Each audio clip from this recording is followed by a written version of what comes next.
Here you are. Oh, thank you. The lunch will be a few minutes.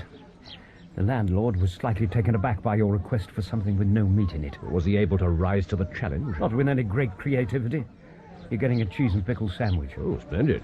You? I'm afraid I couldn't resist the roast beef. You did say you wouldn't mind. Not in the least. I've no desire to inflict my idiosyncrasies on others. Thank you. The walk wasn't too much for you? No, not at all. Oh, good. What was it? A couple of miles? No, nearer 3. Well, to your success with the case. Thank you.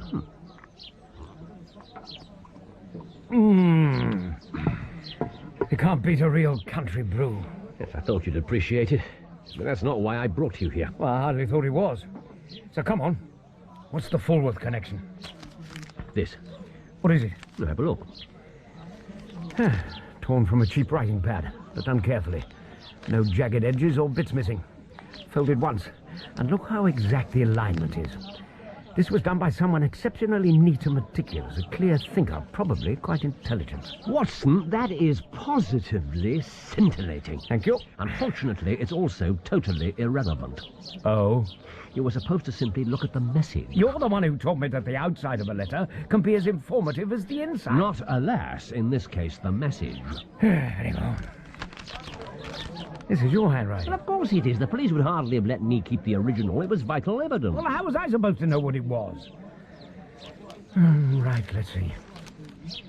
I will be there, you may be sure. Maudie. The original was folded inside a card case in McPherson's left-hand trouser pocket. He took it with him on his morning stroll? He did. What was the writing like? Undoubtedly feminine, rather scrawling, done with a well-worn nib and perfectly ordinary ink. And the paper? Rather better quality than my cheap writing pad. It wasn't meant as a criticism. Did you know this, Maudie? No, but Stackhurst enlightened me.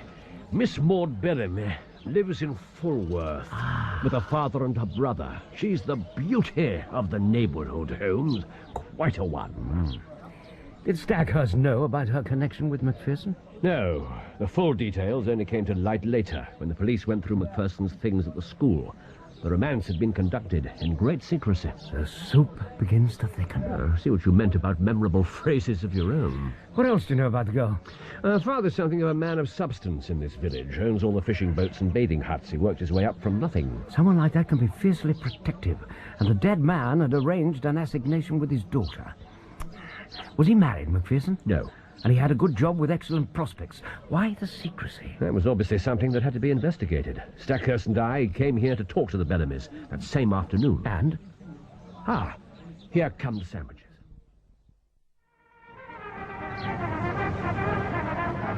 A supreme example of how enthusiasm can triumph over limited technique. Oh, you think so? Well, and you? I don't know that triumph is exactly the word I'd use. The stress and strain of city life seems to be taking its toll on you, Watson. Whatever happened to the tolerant man I used to live with? A man only has so much tolerance in his soul, Holmes. You soaked it out of me like a sponge. Take you me for a sponge, my lord? Macbeth? Oh, Hamlet, Act 4, Scene 2, Rosencrantz and Guildenstern. I'm surprised you didn't remember that. Holmes, no one remembers Rosencrantz and Guildenstern. Most of the time, you can't even tell them apart. I can't say I've ever had any problems. Oh, we're wasting time. What do you mean, we? Tell me about your interview with the Bellamys. Would you care for a toffee apple? No, I would not care for a toffee apple, thank you.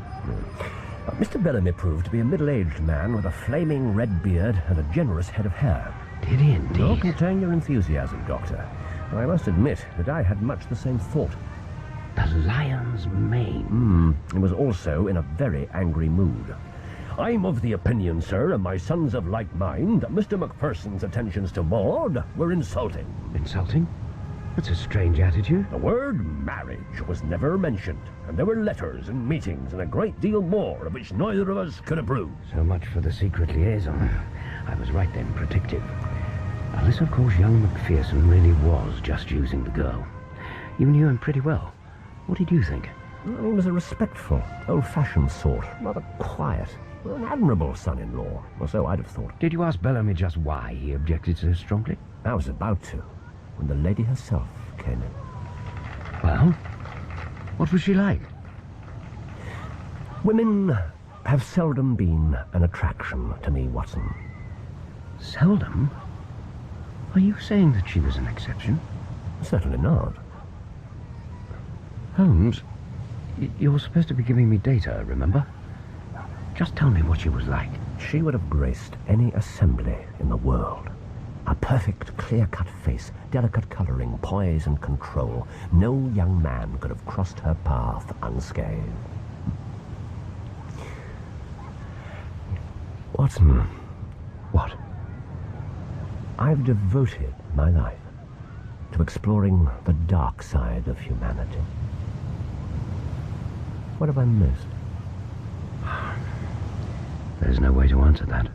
No logical way, perhaps, and my brain has always governed my heart. Not always.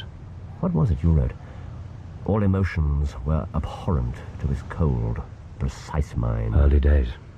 I hardly knew you then. I've always prided myself on my detachment. A woman would have been a distraction. I must remember to tell Jean you said so. I meant my own wife, not yours.